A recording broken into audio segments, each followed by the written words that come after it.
Simply Tammy. It's a blessing that I'm here, I'm alive. No, I never ever have to cry, cause it's something I know will always work for me on my side. Not a thing I even have to fight, all things work together for my good. Life speaks if you listen, and life is sound. Watch the love come alive. Sharing the truth that inspires. Sharing the truth that inspires. Sharing the truth that inspires. All things work together for my good. Life speaks if you listen, and life is sound. Watch the joy come alive. Watch the joy. Sharing the truth that inspires. Inspired to love. Inspired to grow. Inspired to heal. Inspired to live. Simply Tammy.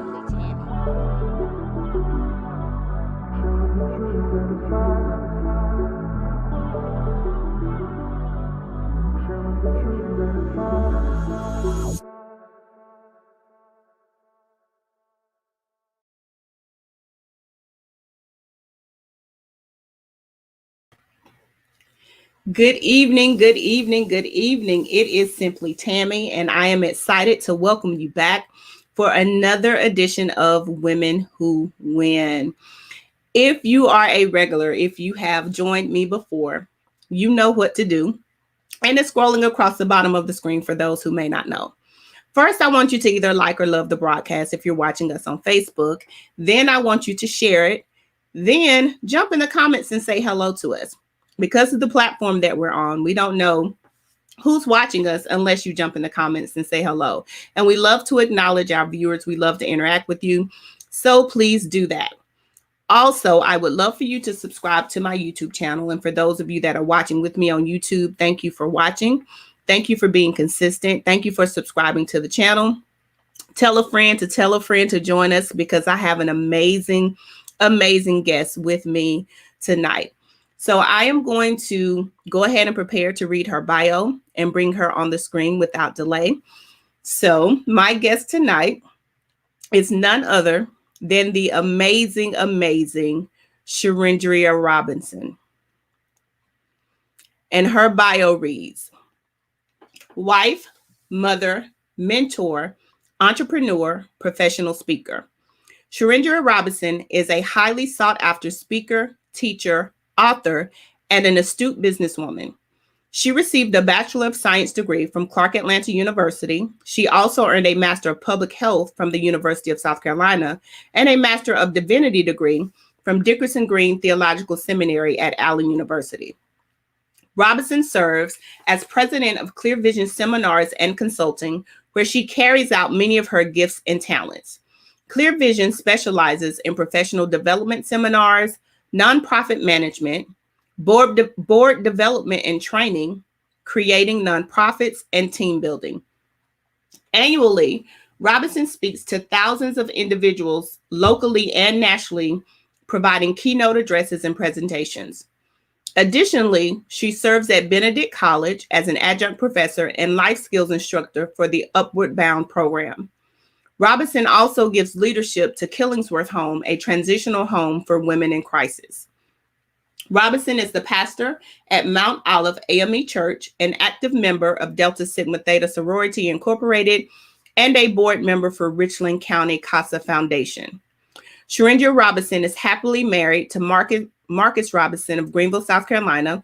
She loves reading, shopping, cooking, traveling, and spending time with her husband and three sons, Mark Anthony, Caleb, and Kyle. So without further ado, welcome. Good evening. Hello, Schrendria. Hello, Sister Tammy. How are you? I am well. How are you? I am doing well. Thank you so much for having me. I am so excited to be here after watching so many amazing women on your platform. And now I'm here. Okay.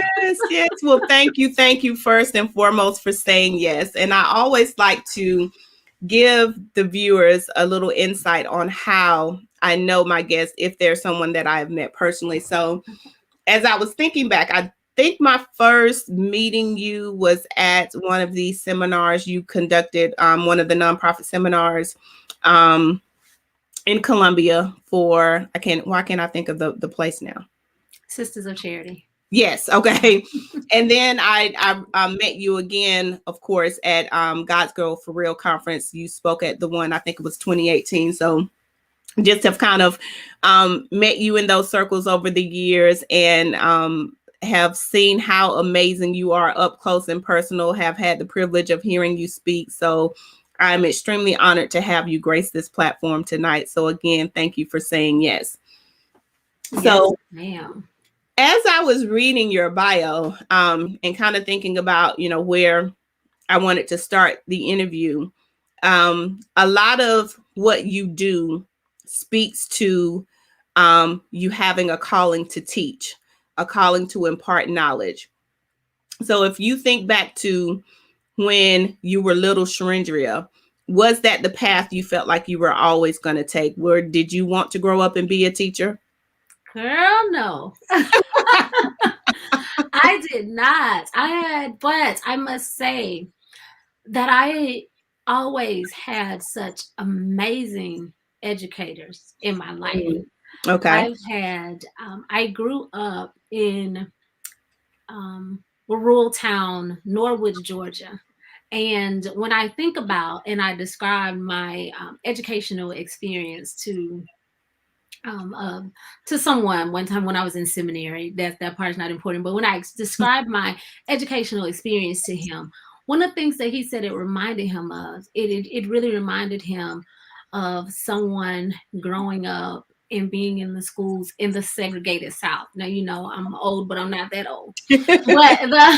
but my educational experience reminded this much older gentleman of the segregated South, where there were educators who educated you and your mother and your mother's mother and your father's father. Wow. And they took such an interest in their students. And even though you came from such humble beginnings, they made you believe that you can do anything. Oh, wow. And so what I can say from an early age is I see clearly as I'm talking to you the faces of those educators who at an early age made me believe that I could do anything in this world that I wanted to do. I grew up, my house was literally at the dead end of a dirt road. It was a wood frame house at the dead end of a dirt road with a well in the backyard.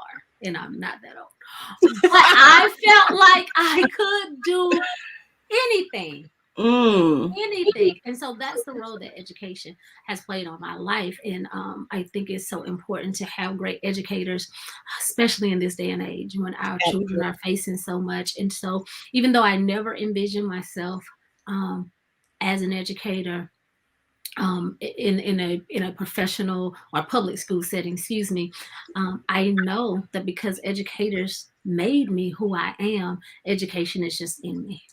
Yeah.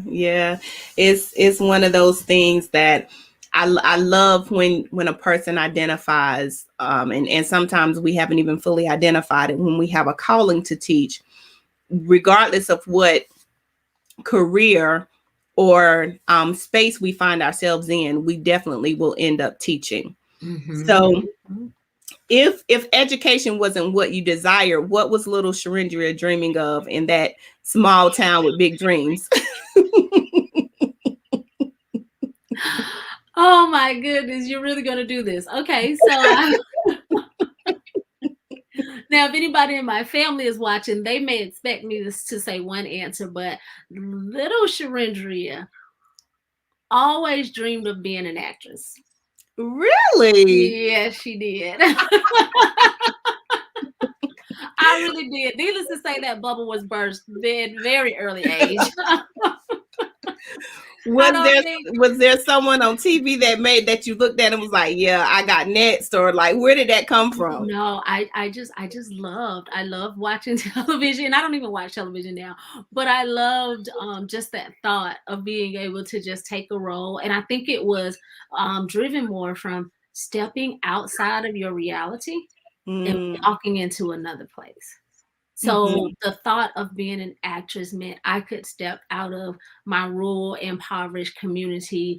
I could step out of my single family home. I could step out of the wood frame house, and I could be in front of the lights. And I think that notion just came from just wanting to be able to escape. So the desire to be an actress, I think, was rooted and grounded in there. Then my mother stressed and overemphasized the importance of reading. And she was the one who told me, you can go anywhere you want to go in the pages of a book. Oh, wow. And so I became an avid reader, and sooner or later I realized that I didn't have to go down this road of wanting to be an actress to escape where I was, but I could just read and just use my imagination. And that was before I was able to afford to travel to be exposed. That was the thing that exposed me. She signed me up for Weekly Reader and the Bookmobile. Whenever the bus came to town, we would go and we would get books, and I could go wherever I wanted to go, and I could be whoever I wanted to be in the pages of a book. Yes, that's amazing. That's amazing. So you are a very successful entrepreneur. And it's, it's the road that many people, tap into now, and many people do it while still working full time, or some people take the leap. What do you know about entrepreneurship now that you had no clue when you took the leap? Ooh, that's a good one. What do I know now? What I know now, living in this COVID world that we live in, what I know now is you have to keep reinventing yourself, even as an entrepreneur. You must reinvent yourself. You must make sure that there's some depth to what you do, and that you can create other programs out of a single program. And I'll give you a quick example. I became an entrepreneur. I became a full-time. I like to distinguish. I became a full-time entrepreneur in 2006. 2006 is when I walked away from my job and I said, I am 15 going to do years. this. Yeah, I said, I'm going. I That's said, I'm amazing. going to do this. I am going to do this. Clear Vision Seminars and Consulting. I stepped out. My husband Marcus is watching, and he likes to point out when he's around and I tell him the story that was literally 1 year after we got married, and so he thinks I got married and said, okay, I'm not working anymore. But I realized that's a good idea.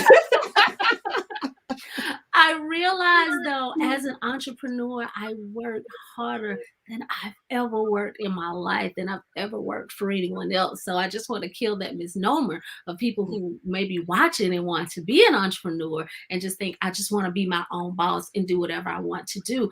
I'm not my own boss. I actually have several bosses. Whoever is my client at the time, that's my boss. That person is demanding. That person wants their product. They want what they want when they want it. And if I want to stay in business, I have to answer to them. So if you're watching and thinking, oh, I just want to be my own boss, then you don't need to be an entrepreneur, because we're not. We are not. Absolutely. But what I realized, I started my company because I worked in the nonprofit sector all my life, and I saw just so many things that had gone wrong with some of the largest organizations in our state and in the Southeast. And I said, one thing, God has me here, and I talked about this educational piece. I'm seeing all the things that's done wrong. I want to go and teach and help people do it right. And so I started the nonprofit thinking I can help people develop their boards, get funding, and do all of those wonderful things. And then I realized that people were not in position. They weren't even structured properly. Many people didn't have their 501c3 status. So although people were coming to me asking for grants, we needed to back up and create another layer. And so that's what I mean. If I would have just stuck to, I just want to do consulting and I just want to write grants for people, I wouldn't have gone very far. But I needed to come up with other extensions and other models, and realize I can show people, and I can do the 501c3 paperwork. I can get you certified with the Secretary of State. I can do those things. So you have to add layers and dimensions, and not even thinking about what has happened now during COVID. I remember in 2009, maybe 2010, working with our good friend, sister, and mentor, Katrina. Mm-hmm. And I remember we went across the state doing grant writing workshops and seminars. We went to 5 cities in 5 days in South Carolina. Oh, And wow. shortly after that, we realized this is insane. We can't do this. So we said, we're going to start offering virtual. We want to do these grant writing workshops online, right?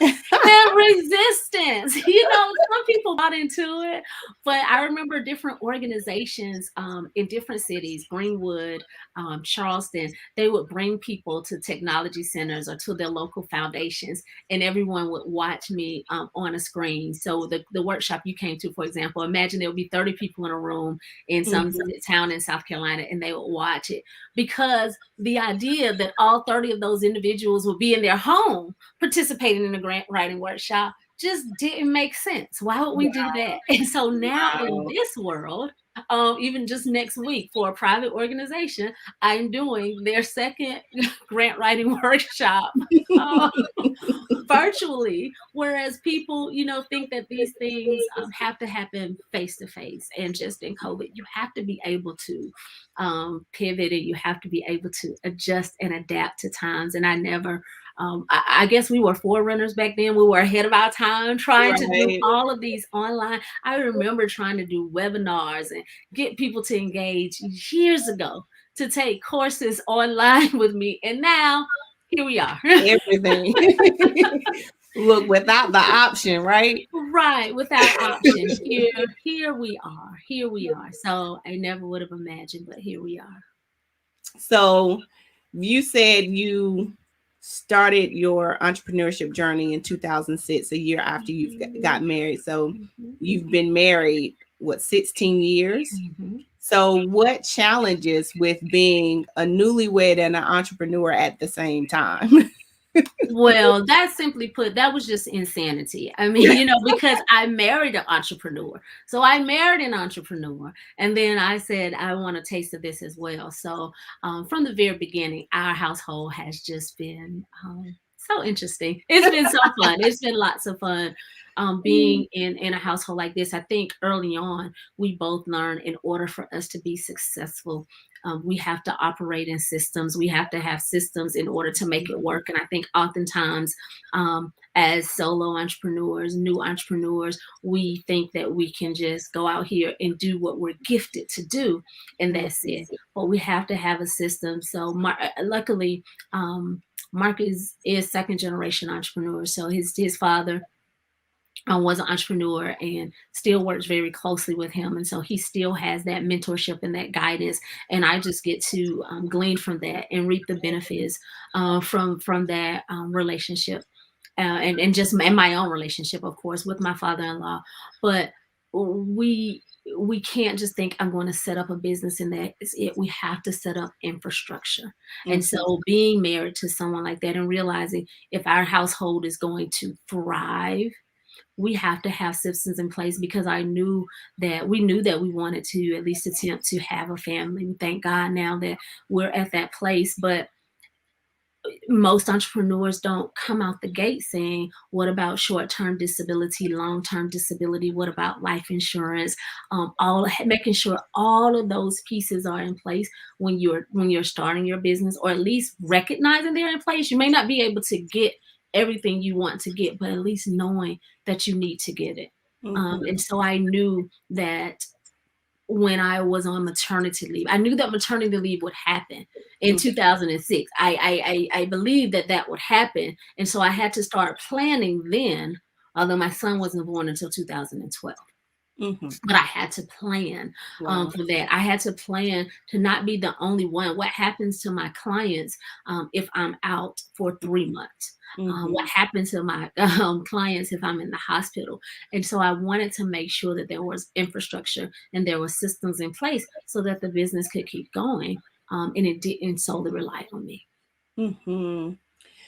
So, it, typically, as women, we juggle things. We are natural multitaskers. So You newlywed entrepreneur, and then at some point you guys decide to have children. So now that's another layer of Mhm. responsibility.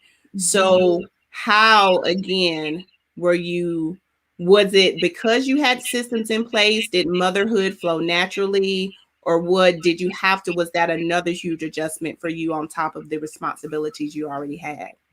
You've heard the saying, you want to make God laugh, tell him your plans.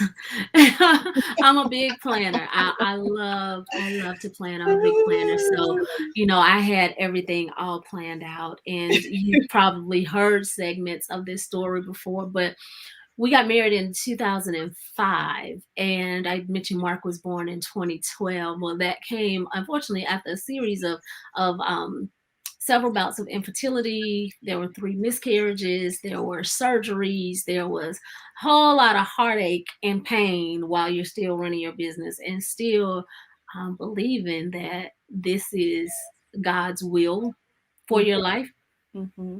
um, One would say again, insanity, doing the same thing over and over and expecting a different outcome. At some point, you would think, okay, you have to stop trying to have children because it's literally going to drive you crazy. But there was just this relentless faith that would not allow me to stop because I believe in all of those journals that you see behind me that are real. I recall writing in those and writing the word of God and writing what God told me would be the plan for my life and what my family would look like. I wrote it in a journal in 1999. I didn't get married until 2005, and Mark didn't come until 2012. So we kept trying, and now we have 3 beautiful boys, Mark, Caleb, and Kyle.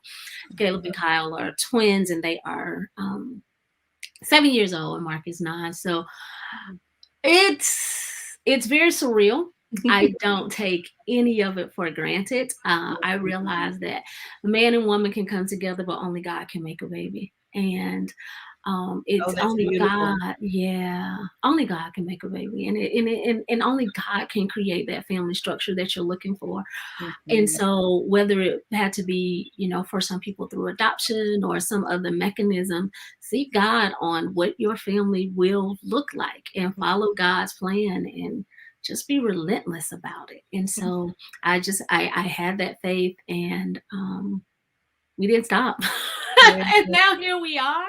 Yes. I give God all glory, honor, and praise for that. And so, now being mother and entrepreneur and wife, Right.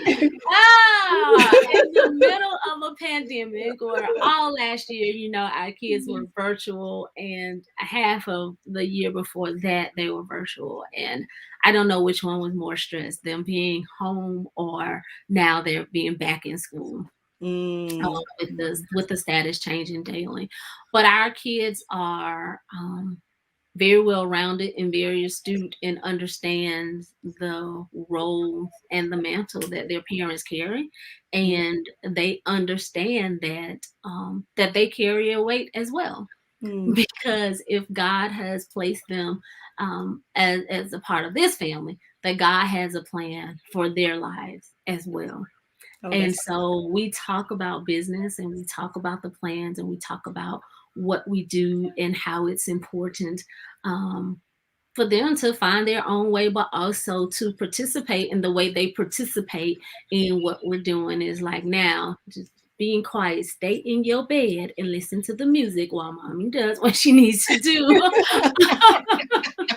And most of the time it works, and sometimes it doesn't. But they have a clear understanding, and it is nothing that I could do without a team of people. When I Yeah. say we have a team, I thank and praise God for allowing us to just have wonderful people, some who just literally pop up in our lives, and it's Yes. just like, wow, God really placed you here.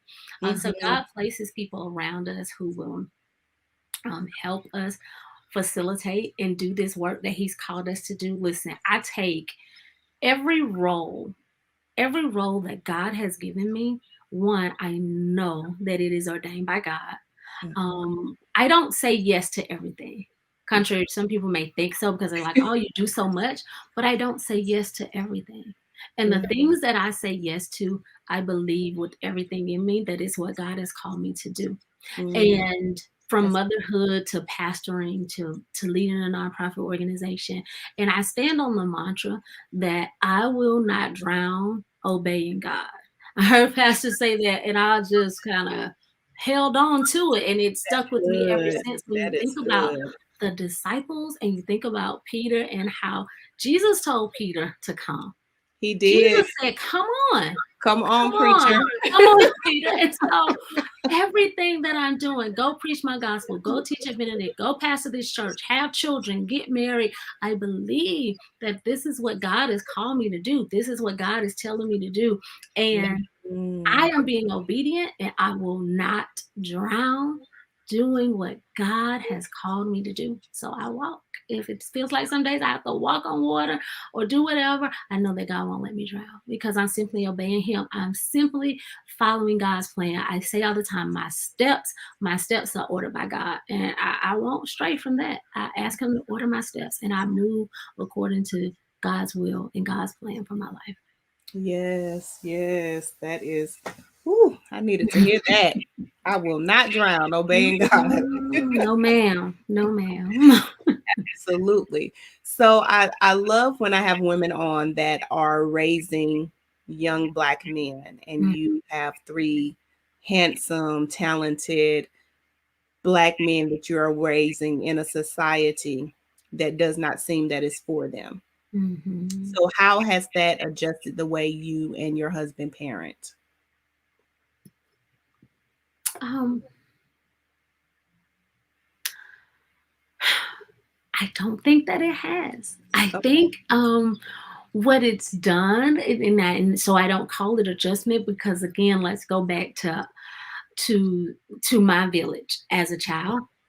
And those people, they were a totally different set of circumstances than what our children are dealing with right now. But that same tenacity in those people who instilled in me that I can do anything, that I can overcome all of this, whatever the world throws my way. That's how we raise our sons. And so even in the midst of it all, they say now, at one time we said it for them, but now they declare every night that I can do all things through Christ who strengthens me. There's a list of them. They say that every night. They say that God has not given me the spirit of fear, but of power, love, and a sound mind. I no longer have to feed them these words. At the end of their prayer, this is what they say. They say that no weapon formed against me shall prosper. They say, I am the head and not the tail. They say, I am a lender and not a borrower. I am above only and not beneath. And then finally they say, bless the Lord, oh my soul, and all that is within me. Bless his holy name. And this is what these children say every night. So we tell them, they're 7 and 9. And so we let them know that the world is not going to always be for them. We have sheltered them a lot, and I don't realize it till I'm around other kids, and other kids know how to do all the ladies dances and know all the ladies slang. I'm looking at my kids like, they're like, yep, this is the day that the Lord has made. I will rejoice and be glad in it. And I'm like, y'all gonna say, I see the videos. Y'all got some worshipers and praises on y'all head. I've seen the musicians and the praise singer, the whole thing. Like, whatever, Lord. But they have taken the word. They know how now, because they've hidden that word in their heart. They know how, though, to apply the word, and we use it in everyday practical applications. And so when they have real fears, we remind them of what they say at night. Yes, we remind them that God has not given them the spirit of fear. So we talk about where that fear, where's the root to this fear that you say you're experiencing. I mean, if it's something real that's going on in school, we talk about bullying. We talk about the police. One of my kids, he keeps saying he wants to be a police officer. When we go to our chiropractor every week, there's a police officer that's there, and he engages with this police officer. And in the back of my mind, I have a whole lot of thoughts about that. But because they haven't seen a lot of police shootings and things that our kids can be inundated with in the news, we just try to have conversations with them on their level and just let them believe, in which we believe, that they can do whatever it is that they want to do, and they can achieve and overcome whatever it is that this world brings to them. One of the things that we know that God has called us to do is God has called us to raise leaders. And I believe that more of us who are leaders need to surround ourselves. I say every day, God, surround me with leaders. This is one of my prayers every day. I want to be surrounded with more leaders. And it's so funny because my kids are all around me, and God is showing me that they are the leaders. Because when you think about it, whether it's your children, your grandchildren, your godchildren, we as the parents, as the caregivers, they are like arrows in our hand, and we have the ability to pull them back, and we have the ability to point them, release in the direction and where they should go. And that is an amazing thing that God has gifted us with, that with these children. And so when we sit down at the table every morning, when my husband is talking to them, one of the things that he always tell them is, I want you to participate and focus. And every day after school, he asks it, they have to lead, participate, and focus. And now they expect. We sat down the other night and Kyle said, you didn't ask me how I led today. Wow. They expect now for us to ask them, how did you lead? How did you participate? And how did you focus? They expect the conversation when you get in the car, that I'm not just on my cell phone, on a business call, or I'm not listening to music. If I'm on a call, because trust me, I'm on a call when I'm in the carpool line. But when my kids are about to get in the car, I say I have to end the call, because when they get in the car, that's their time. And they say, Mommy, how's your day? And then they want me to ask them how today. We have to teach our kids how to communicate when we're in this world right here, where everybody's just looking at a phone and everybody's looking at a gadget. You have to look people in their eyes and you have to communicate. You have to communicate. And I think if we start teaching our children that, teaching our children to be leaders, no matter where they are, I don't care where they live, I don't care who they live with, every child, there's a leader in them, and we have to begin to pull that out of them. It's our responsibility. It's our responsibility. Amazing. So at some point on your journey, and we can hear it all through you. I know that you're pastoring now, but at what point was ministry introduced into your life as well? Because we know you became a wife, became a mother, an entrepreneur. When did that additional layer and huge responsibility of ministry has always been in my life? It has always. I don't recall my life without ministry. I don't. Wow. I do not recall my life. I don't recall a life without ministry. The way my kids are, who my kids are, that's who I was. Wow. So the kid that was always singing in church, the kid that will always volunteer to pray, the kid that was always, the president of the youth group, or the, whoever volunteering to go to the conferences and being a delegate and doing all these things. Wow. It's always been me. I've no one made me do it. I've always wanted to do it. It was a rural town. There wasn't really much else to do other than church. There was church and school. And I was trying to escape. I needed to do church and school. School was awesome because these people told me I could do anything I wanted to do. I participated in every extracurricular activity under the sun because I realized that was my way of being exposed. When I would go to these games and debates and all these things, that was a part of my exposure. Church was also a part of my exposure because I would volunteer to go to conventions and things of that nature. I started preaching, officially started preaching in 2000. I preached my initial. That was already part of who you were before you got married. Okay. Yeah. I preached my initial sermon. So yeah, he knew what he was getting into before. He knew what he was getting into. I attended Clark Atlanta University, and my last year at Clark Atlanta University, I finally realized that I could no longer escape this call that was on my life. I tried to ignore it, tried to get past it, tried to push past it.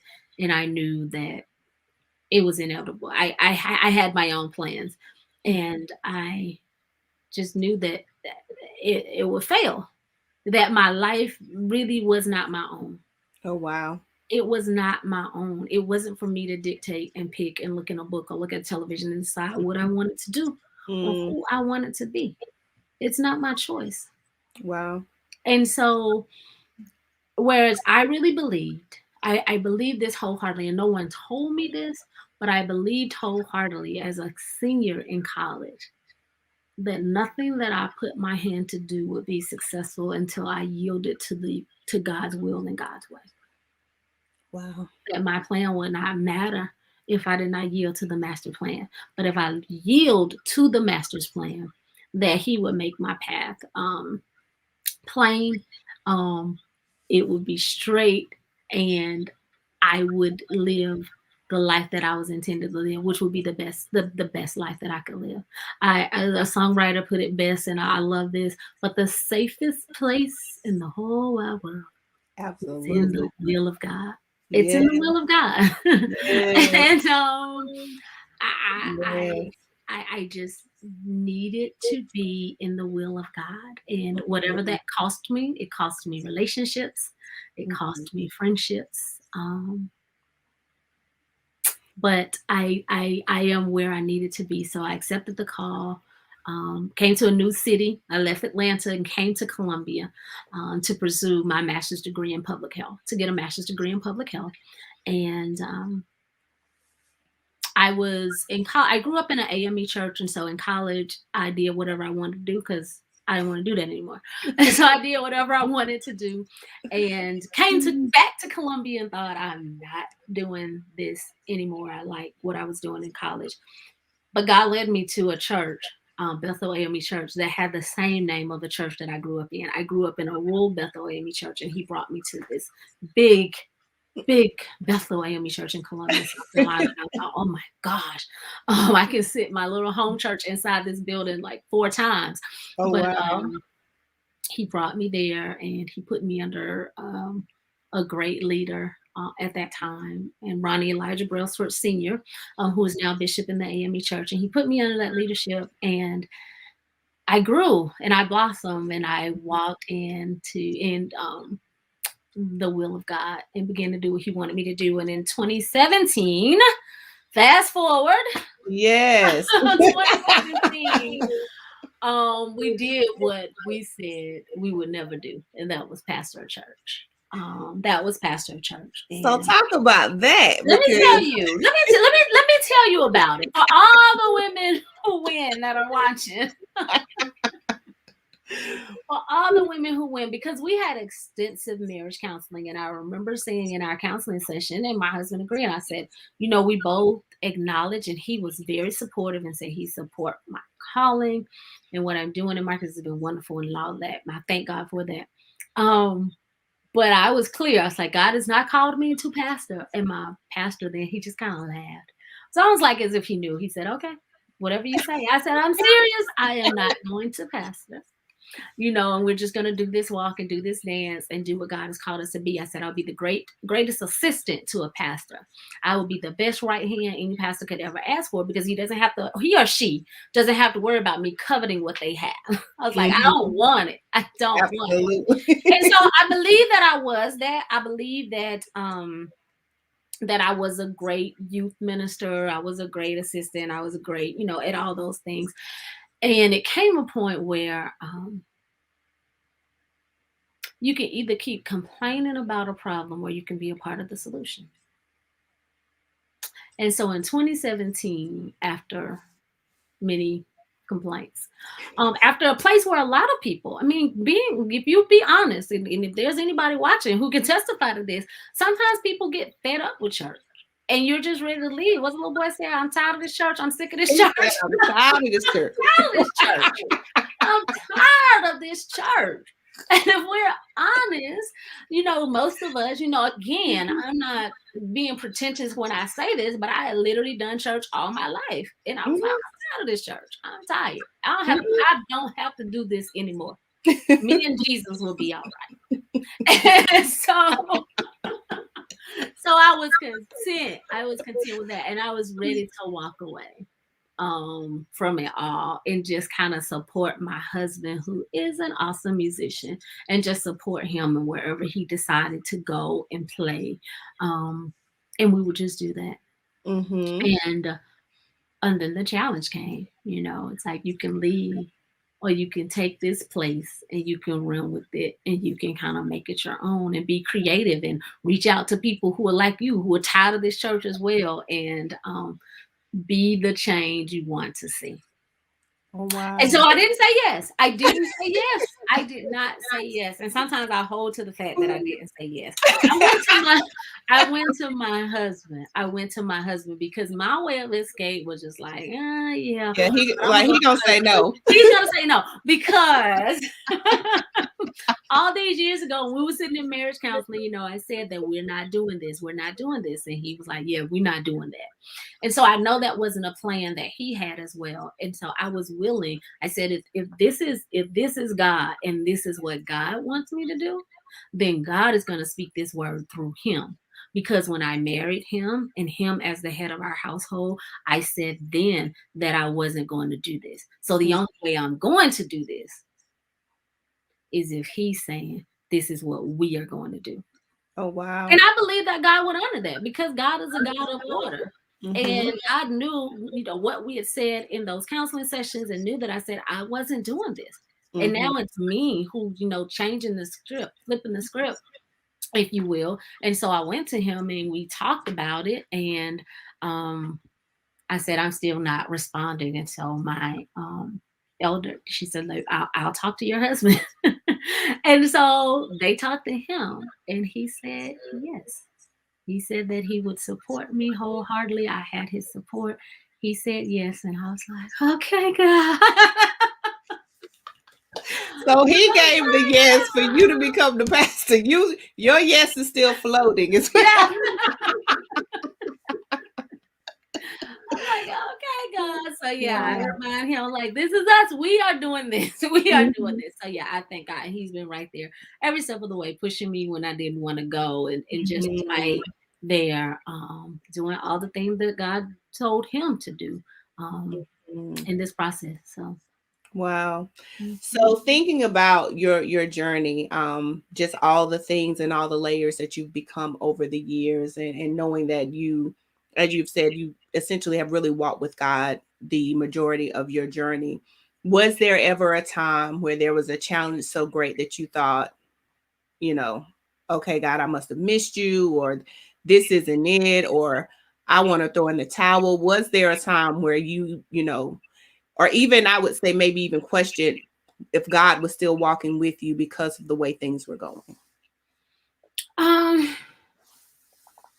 So I'll put it this way. I didn't question, but there were times when I was mad at God. There were times when I was so angry, and it was during those years of experiencing the infertility, and because there were over 3 years of nothing. There was over 3 years of just trying to conceive, with no success with medication or anything. And then came the years of miscarriage. And so it was during those times that I did not want to talk to God. I didn't want to communicate. I couldn't talk to God. I didn't think that I had missed God, but I knew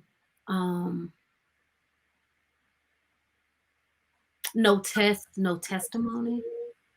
I knew that, but I kept asking why. Like I kept saying, I don't want this to be my testimony. I kept saying this, why can't this be someone else's testimony? Right. I kept questioning and wondering, like, what did I do to deserve a testimony? Like I didn't want the testimony. I didn't want it.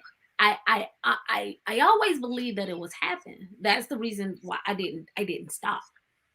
That's the reason why I didn't just say, forget it, like remove my parts. I can't go through this anymore. I know people, I know women, because I began to reach out and connect with women who were having issues. And I know women who just got to that point where it's like, I cannot do this.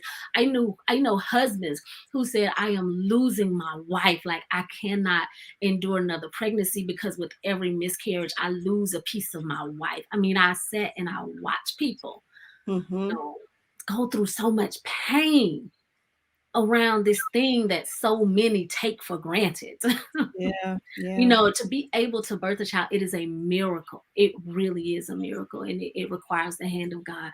And so I watched all of that, and never did I knew what God said. So that's why I kept trying. But I was mad at God because I didn't want it the way I got it. I didn't want it. And that's the thing. Like, we just think God says you're going to have. And we think we get to write it. And we got to put Honey, you about to make me run from this microphone with it. I didn't want it the way I got I it. Now didn't I'm trying to want stay in it. this seat so we can finish this interview. Oh my God. My God. I didn't want it. I didn't want it that way. Ooh. I didn't want it. So day after day, I would grab those journals, I would read, and I was like, "This is what you said, God." But you know what? During those times, those were my lowest times. Those were my lowest times, and it was during those times that I I thank God for a praying mother. I thank God for praying friends. I thank God for surrounding me. I had one girlfriend. I told her forever and did it. She would come to my house every other day if she needed to, and all she would do is pray. All she would do is pray for me, because I told her, I said, right now, I can't talk to God, because if I open my mouth, the right words won't come out. And we gotta make sure that even when we going through the storm, that we don't curse the storm. Like, I did not want to curse my situation. I didn't want to curse it. And so I remained silent. And so, though that time was very difficult, I posted a picture today on Facebook, and it's a picture of me laying on the floor. My feet are propped in a chair. And I was about a couple of days shy of giving birth to Mark. And I said that was a very exciting time, but it was also a very nervous time. Because if you can imagine carrying someone after you've had 3 losses, every day you just think and you just wonder, and you like, is this really going to be it? And so it was during that time where I just questioned God. And then I'll just say this part briefly. After Mark was born, for a day I was so excited, and then after that, all of the anger and the rage, and I didn't want to talk to God. It started all over again.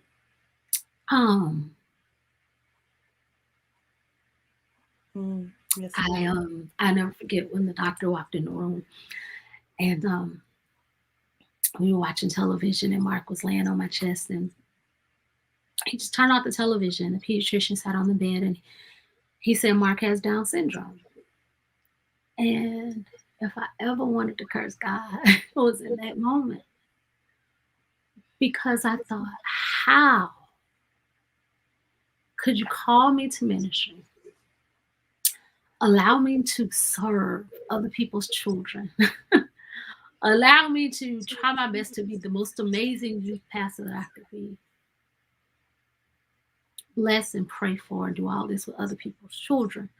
And the only thing my husband and I ever wanted was to be able to raise a family. And this is what you give me. This is it. teach. This is it. So for every person who is watching and you're thinking, oh, I can't wait to get married. Oh, I can't wait to have kids. Oh, I want this. God, wow. Let me tell you. You don't know the struggle. You don't. Just know what you're asking for. And when you get it, you got to give God praise for it. You got to praise him through those good days. You got to praise him through the bad days. Fresh water and salt water don't flow from the same spring. So I can't praise God for my child one day and then curse this situation the next day.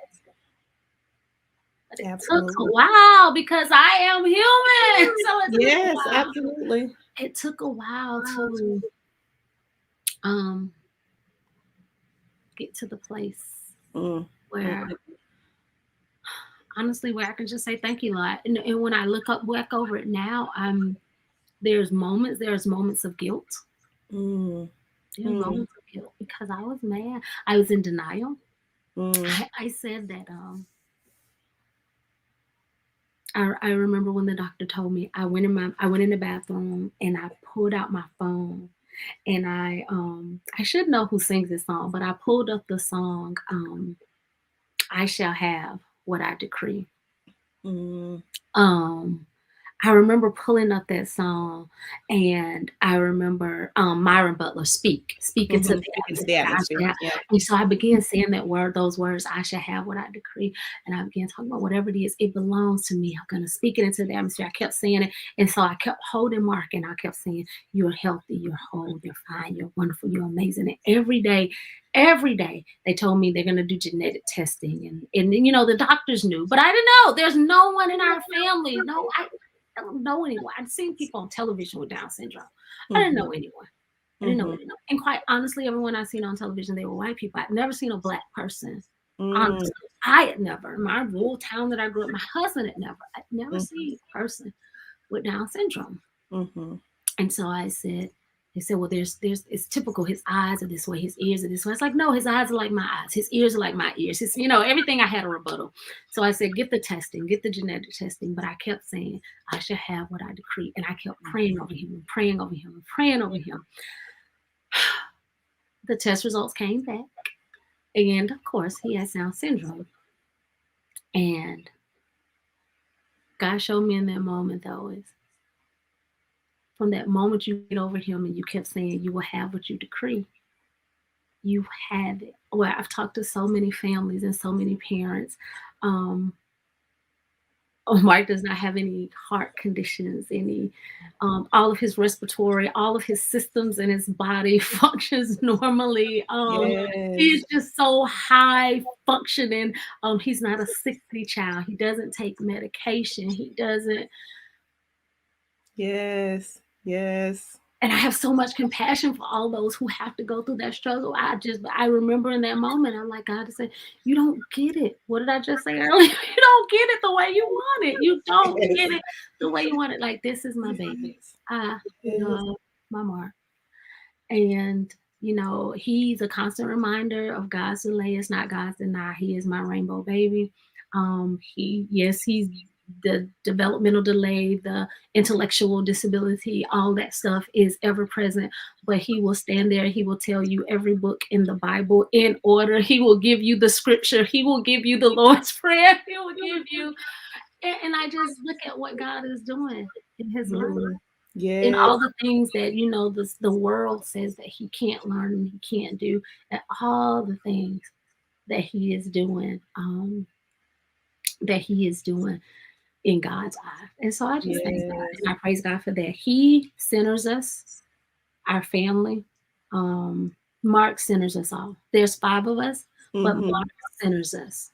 Oh, wow. He centers us all. We all sit at the table and everybody is hungry and everybody just starts eating. And Mark said, did y'all pray? Did you pray? And his brothers, they try to eat. He's like, Mm-hmm. Yeah. In. Father God, thank Yeah. you for this food we are about to receive. Yes, I love to see when you guys post videos of him singing, because he will praise the Lord. It seems like you just give me the mic and I'm gonna lift him. And so on any given day, Tammy, I know our time is winding down, but I just those were the times when I saw myself most upset and angry with God, but still never wavering. Yeah.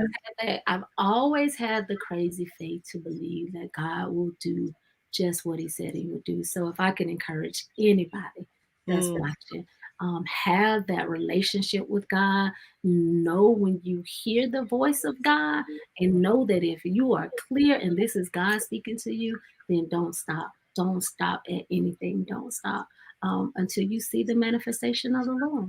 Yeah. Because the race is not given to the swift or the strong, but it's given to those of us who will endure to the end. So I tell my sisters and my brothers that's watching, like, keep running, keep the faith, and keep holding on, keep enduring, and you shall reap the reward. Yes, yes. So I know by way of announcement, you do have something coming up that we want to share as we do get ready to wrap up. So I'm going to bring up the flyer and the website, and then you can kind of talk to us about what this is and why we need to be there.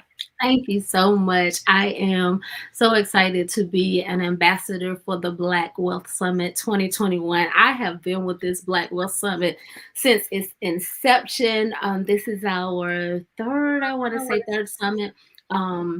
In Greenville. So, all my Greenville people, everyone, if you're in driving distance of Greenville, I definitely want you to come out and to be a part of the Black Wealth Summit. Please make sure you put the Black Wealth Summit when you go to the website to look it up. But so many people talk to us and are concerned about their finances and how to grow financially. And we want to help people maximize their financial ability, whether they want to be an entrepreneurship, whether you want to just learn more about building wealth and leaving a legacy for your family, for your children's children. That's what the Bible tells us to do. We're going to have keynote speakers who will come in and who will talk to you about corporate America, real estate investment, life insurance planning, entrepreneurship, tax planning, and so much more. So you don't want to miss it. Of course, there will be a virtual option, but we will, right now, we will continue to plan for an in-person option as well. Okay. We have one of my favorite, I'm going to list two speakers I saw. One of my favorite speakers is Simon T. Bailey. I love Simon T. Bailey, and the fact that he is coming to Greenville to be a part of this summit is amazing to me. If you don't know him, Google him right now. He is amazing. And then Dr. Pamela Jolly, I am excited that she is also coming to be a part of this summit. Look, you know that my husband and I would do a segment often called Faith, Family, and Finance. And so many people would inbox us and talk to us and want to know more about real estate. We've had conversations, real estate investing, or diversifying your portfolio, making sure you're structured properly. I told you when I started my business, I wanted to make sure I had all of the insurances in place. And over time, I've been able to put all of those things in place. But it's in part because of these conversations, this Black Wealth Summit, and making sure that we're able to live out and do the things that we need to do financially. The Bible tells us that I wish above all things that you prosper and be in good health, even as your soul prospers. And people like to talk about the Bible from Genesis and Revelation, but nobody wants to talk about our financial well-being. And God has called us to be in a wealthy place and to be in a healthy place. So come to the Black Wealth Summit so that we can begin to utilize the tools, the tricks of the trade that so many other people have been using for decades. Yeah. And there are things that we've never heard of. Come Yeah. and learn and grow. Yes, absolutely. And I actually work for a wealth management company now. And when I tell you it's a whole different world. See? Preach on it. Right. It is. It Yes, really but is. it's definitely knowledge that is needed and needs to be known and shared. So thank you for you and your husband standing up in that space and making sure that your families and friends and other people of color are given those same tools and information. Mhm. And by way of personal contact, if you guys want to connect with Schrendria, she is on Facebook under Schrendria Robinson. You can connect with her on her personal page there, as well as IG and Twitter as Schrendria, right? Yes, ma'am, that's right. So you have dumped so much, and dump is probably not the best word, but I take came in like an avalanche. So much wisdom and knowledge and even spiritual impartation. So thank you for your transparency. Thank you for just being 100% of who you are and sharing from that space. I know there was nuggets gleaned from what you said. I gleaned some. I can't wait to go back and listen again because I love to go back and listen to the interviews to catch what I may not have caught as we were talking. So with everything that you have said, I do want to just still extend the opportunity for you to maybe just speak over those that are watching and listening, or anything that may be left on your heart to share, I want to give you the opportunity to share those words now. Again, I want to just start by saying thank you. Thank you, Tammy, for this opportunity to be able to share in this space. And thank you for those of you who are watching and those of you who will watch the replay. I just want to say that God has created all of us, and we were all uniquely designed by Him. Wishing to be someone other than God created you to be is an insult to God. Wishing to be someone else is an insult to God. Seek God daily. Find out God's plan for your life and ask God to order your steps, to lead you and guide you each and every day. This is my prayer for you. I pray that you will take those words and that you will walk in faith and that you will walk in power, knowing that your steps are ordered by the Lord. Have a great night. Yes, yes, yes, yes. Thank you, thank you, thank you. Amazing. Wishing to be anyone else is an insult to God. Yes, yes, yes. I love that. So thank you again, Schrendria, for saying yes. I'm just going to ask you to hang out with me for a few moments as we get ready to close the broadcast.